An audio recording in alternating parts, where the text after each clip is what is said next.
Hello लोगोफोर दा बे समाव आङो जोंहा YBY कम्पानियाव मानसि सोनायनि मानसि जयनिं खालामनायनि गोबां माने कम्पिटिसन जागासिनो दं। दा बेखायनो आङो नैबे कार्बि ब्लक होननाय बे जायगायाव आं थांगासिनो दं। दा आं बे बागान गेजेराव दसे थाथ'दों माने।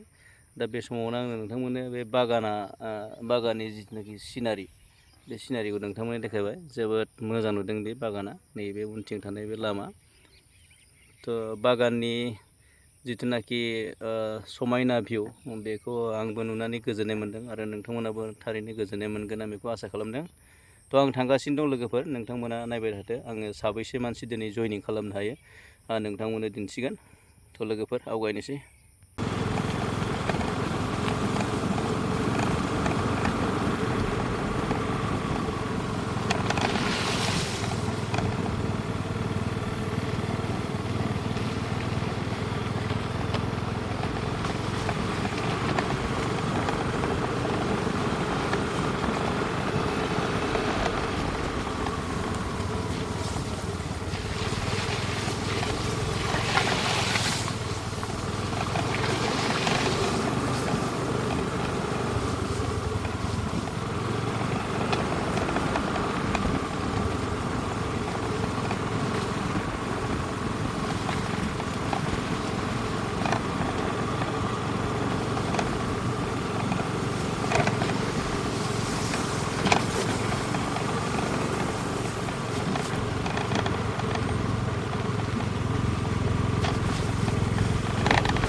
Tandayus minggu waris isting amalkun.